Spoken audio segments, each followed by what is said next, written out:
Sir আমরা দালাল না স্যার, টাকা নেব স্যার, আমরা সরকারি স্টাফ। আমি আইডি কার্ড আনছি, আমি এখানে নতুন জয়েন করছি, আমার আইডি কার্ড এখনো হয়ে আসে না। 3 মাসের জেল 1000 টাকা জরিমানা। আমি আমার কলিগ আটকাইছিল, আমি ওকে বাঁচাইতে আসছিলাম, আমাকে এখানে নিয়ে আসছে। অন দালাল বানাইতেছেন, কি করবেন বলেন?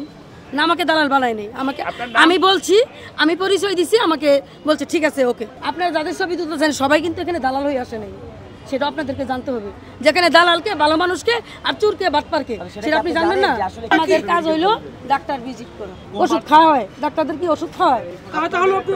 আমরা ডাক্তারদেরকে আমাদের প্রোডাক্ট সম্পর্কে ইনফরমেশন দিই।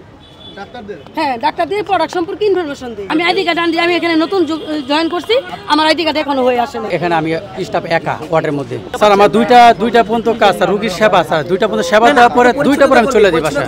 সোয়াবের জন্য স্যার যাচাই বাছাই করেন স্যার, কয় টাকা নেই যাচাই বাছাই করেন স্যার। আমরা টাকা নিই না স্যার, আমরা দালাল না স্যার, টাকা নেব স্যার, আমরা সরকারি স্টাফ। সরকার যা বেতন দেয় আমরা তাই নিয়ে চলি স্যার। টান দিছে পিসদা, টান দেওয়ার পর আইডি কার্ড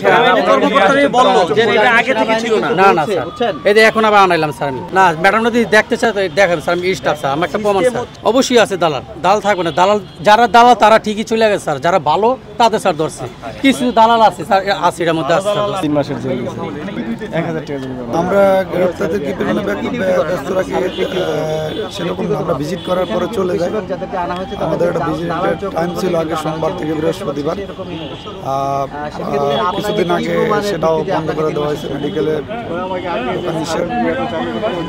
না, আমি দালালের সাথে কোনো সম্পর্ক না। এটা আমি বলতে পারছি না, কারণ ওনাদের তো আমি বলতে পারি না কে দালাল না দালাল, এটা বলতে পারছি না। ও তো থাকবে তো সব জায়গাতে আছে, অবশ্যই আছে, কিন্তু আছে মানে কোথায় আছে এটা আমরা বলতে পারি না। কারণ আমাকে জিজ্ঞাসাবাদ করতেছেন কি মানে আমার কি অপরাধ আছে কিনা, আমাকে দেখবে।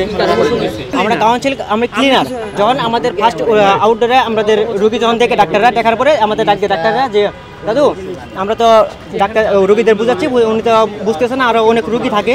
আমি একবার বলে দিচ্ছি তুমি সক্ষম।